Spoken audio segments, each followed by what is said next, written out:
I think humans are always evolving and changing.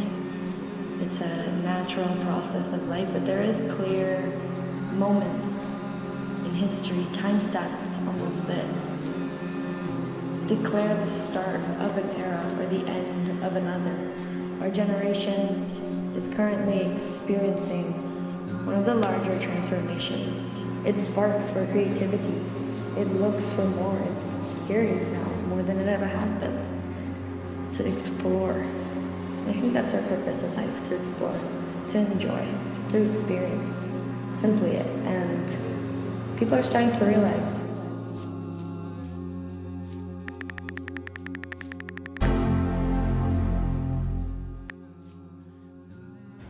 Greetings, fellow Earthlings. Today is March 25th, 2024, and this is episode 12 of MindMosaic. Welcome to San Pancho, Nayarit. Very cool town here. It's like very laid back, but also very progressive in a lot of ways. It's pioneering a lot of environmental conservation, and just like efforts to nurture and protect the planet. So I thought it would be a fitting location for this episode of Mind Mosaic, given that we're doing this is Earth Month. So yeah, I thought this would be a really good spot. So let me just set up little setup here. Oh yeah, audio. Good audio.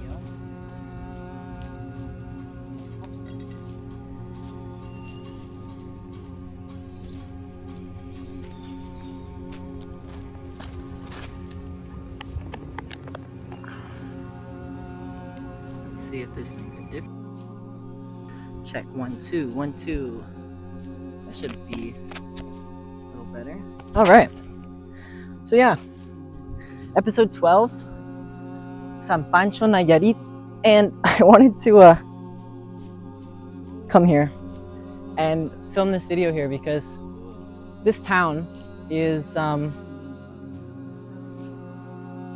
kind of resonant with the topic that I want to discuss today. That being, this town has a lot of cool little quirks about it. It's very laid back, very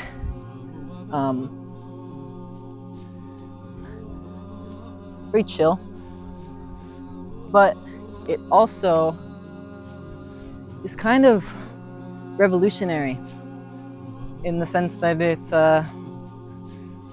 pioneering some pretty crazy conservation and environmentalist efforts. You can feel it in the general atmosphere of this place. It's very progressive socially, but also just like spiritually.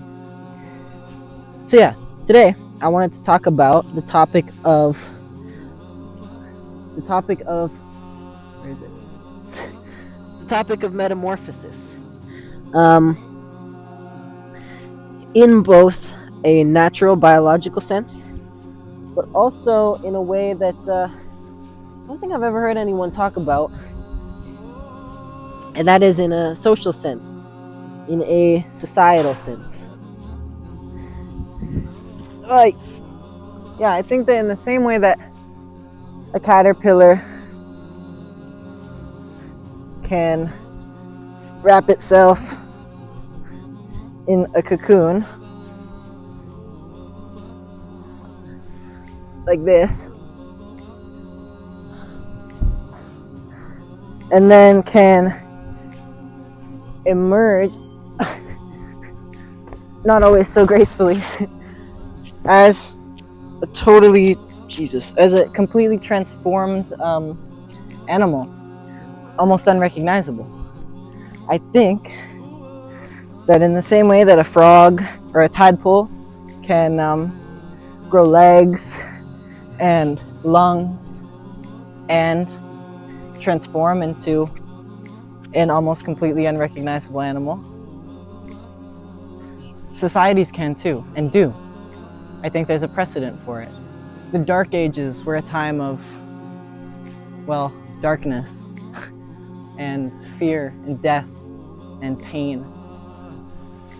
You know, it's an era defined by disease, by kings, the exploitation of the lower classes, a time of suffering.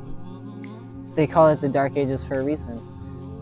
A time of war and greed.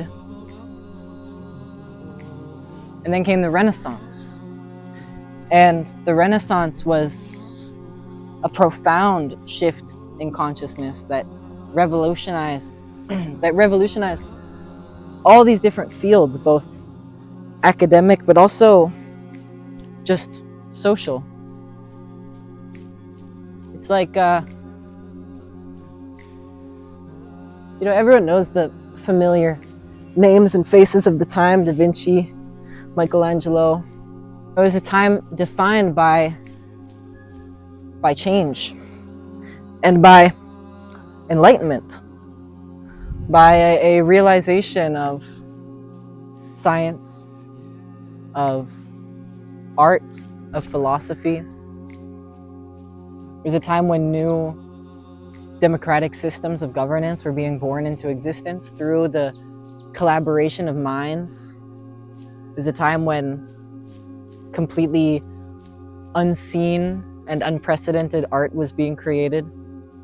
The architecture, the sculpture, the paintings, Da Vinci's machines, his illustrations, all of that was so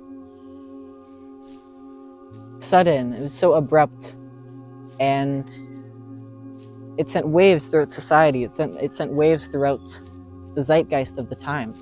I think that that's a metamorphosis. I think that you can see the struggle and the strife of the Dark Ages kind of in the same way that a caterpillar or a tadpole struggles to survive, to make sense of its existence, to get by. And then somewhere along the way, it just undergoes this radical transformation that isn't anything but completely natural. And I think that that's what societies do, and I think that's what people do collectively. Because I feel like we're on the edge of another one of these renaissances. I feel like we're on the edge of transformation. More so, I feel like it's already kind of here. I think the Renaissance has already begun. I think it's already begun because, I look at the world, I see profound social changes, in the way that people think of power and control, the way that people are kind of developing a natural disdain for hierarchical organizational systems that tend to lead to corruption and exploitation. The way that people are favoring inclusivity and diversity. The way that we are moving from a mentality of competition to one of collaboration, cohabitation. I think it's like we're realizing that the hunger, the greed, and the power-seeking sort of mindset will only take you so far. And in fact, it's a complete dead end. And the way to actually grow and to move forward is through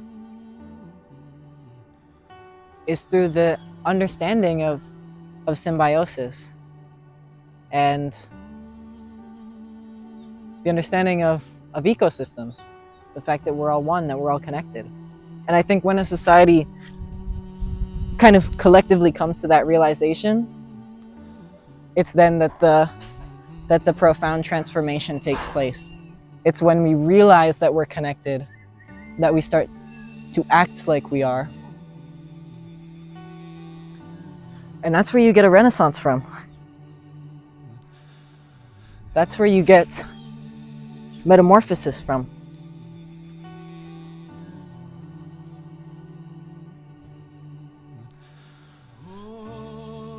You know, I see it in rampant technological innovation. I think it's pointing to something. It's pointing in a direction because, you know, we're seeing artificial intelligence becoming more and more widespread, more and more prevalent, more and more, the use cases are expanding, covering more ground. And I think with AI, obviously, comes the capacity to advance other fields at a faster pace. You know, fields like quantum computing, biotechnology, nanotech, alternative energy. You know, and with that comes revolutions in medicine, education, communication, transportation, agriculture. And with that comes a total and utter reshaping of how economies, governments, all kinds of social systems are organized. This tree that I'm swinging in is called a neem tree. I have one of these. I've grown it since it was a little sapling like this, a tiny little sprout. And now it's like 15 feet tall. And it's the same kind of tree as this one. They're a very cool tree. They provide a lot of shade. They have a lot of leaves. And they make these little berries. I don't think you can eat them, but I think you can make like oil out of them that has some kind of medicinal property. It's a very good tree. I think you kind of have to be profoundly unaware of the world around you not to see this change that's approaching. I've seen it coming for years. I think many others have too, you know? It's the fourth industrial revolution. It's the age of Aquarius. It's a metamorphosis of sorts. It's human transformation. And I don't even know if we'll still be human by the end of it. Does a butterfly still identify as a caterpillar once it's emerged out of its cocoon? Does a frog still see itself as a tadpole when it is hopping from lily pad to lily pad? I mean, maybe, but it seems kind of weird. It's like a flowering plant, you know? For the first chunk of its life, it's just this green, growing thing, you know, leaves, roots, you know, the normal plant stuff. But then somewhere along the way, it starts to feel this this change beginning within itself. You know, and what happens? It opens up and reveals beautiful petals, colors: red, magenta, orange, fuchsia, pink, yellow, purple. Yes. Venga. Bien. Pollen fills the air. Sweet smelling nectar.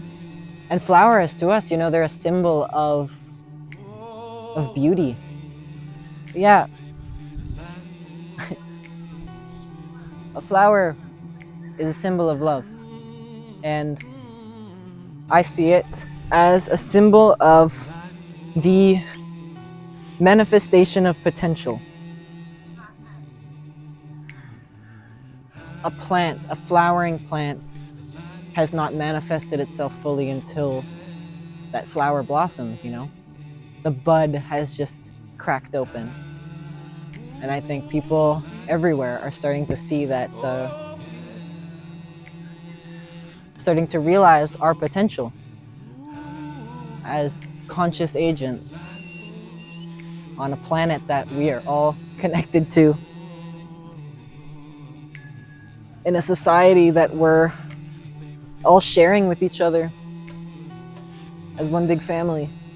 People have known this for since you know, the dawn of humanity, but not in mass, not in a way that is so pervasive that it's common sense, common knowledge. It's usually pretty esoteric, but I think that that's changing.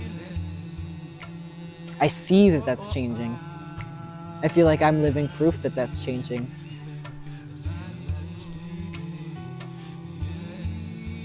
I feel like a lot of us are on these journeys of self-actualization, of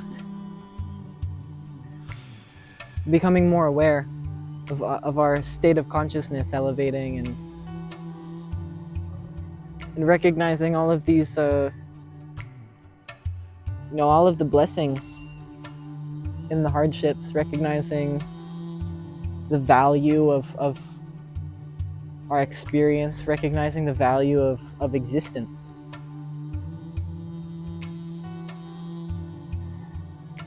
And being able to honor and love that. That's what the transformation is. It's literally an enlightenment. The age of enlightenment, you know, was when Newton and Galileo were, you know, realizing, you know, that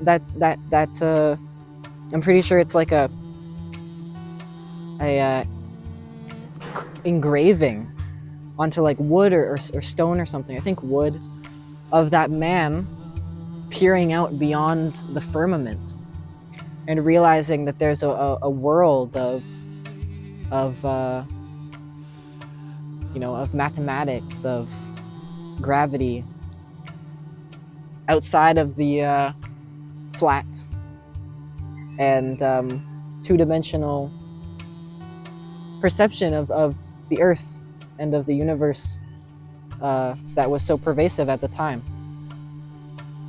Literally an elevation in consciousness from that's literally a trans-dimensional elevation in consciousness, because it's recognizing a third dimension that was previously unseen, unknown. And I think now we're just doing that again, recognizing the fourth dimension, the fifth dimension, whatever it is, you know, the next one up. It's like a collective level up of humanity. And I really think that this is like an absolutely incredible time to be alive.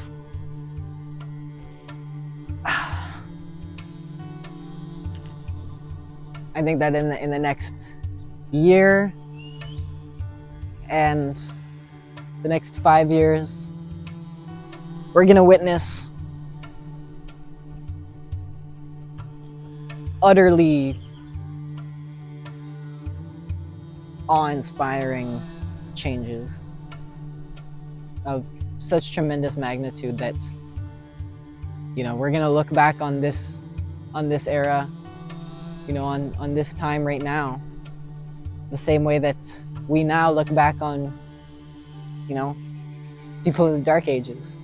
Like, if I could choose to be born again in any era, I choose this one. You're like, if reality is a simulation, it's like, of course, this is the generation that we are born into, you know? Because this is the generation where it all happened. This is the revolution. This is the Renaissance. This is the evolution. This is the transformation. And it's beautiful because it simultaneously unfolds naturally without intervention. and also invites us to participate in it. The act of me making this video, the act of you watching it, is this metamorphosis incarnate, literally manifesting, taking shape, and becoming real through our actions, through our deeds and words, through our minds. It becomes real. So I think if there's one thing I would say more than anything,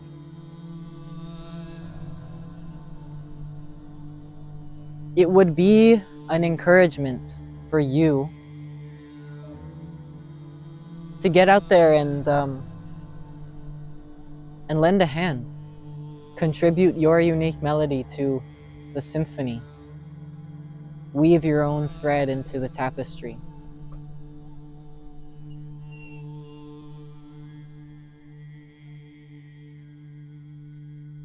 Because it's gonna take all of us.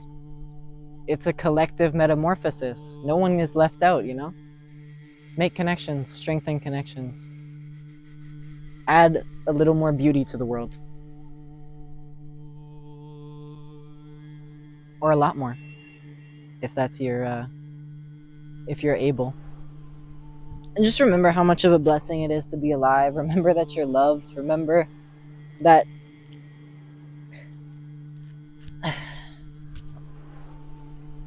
there's meaning in everything.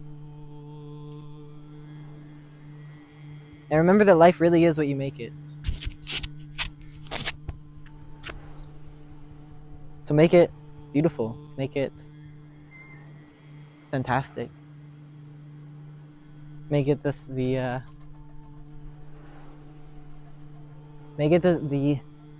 experience of a lifetime. Make it what you dream for it to be. Because you can. That's the magical thing about being human. Is that we not only can dream, but we can manifest our dreams. Through our actions, through our words, through our hands. We create, we bring the immaterial into reality, into materiality. We realize the unrealized. So remember the power in that.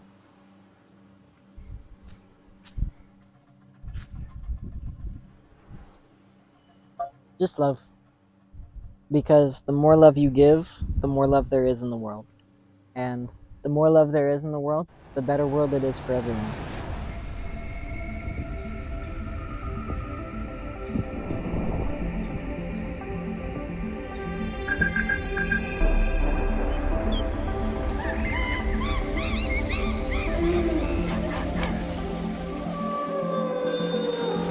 अस्सलाम वालेकुम। हम ज़मीन के रहने वालों की तरफ से आपको खुश आमदीद कहते हैं। Hola y saludos a todos. Greetings and friendly wishes to all who may encounter this Voyager and receive this message. Hello. 안녕하세요. Hello. อย่าได้ใจช่วยเอานะสมาพวกเราในธรณีนี้ขอส่งมิตรจิตมาถึงท่านทุกคน Hello. เสียงนี้เป็นอะไรล่ะมันเข้าเว้ย Jangan kata kabar lejalkan halu. We step into the universe with humility and hope.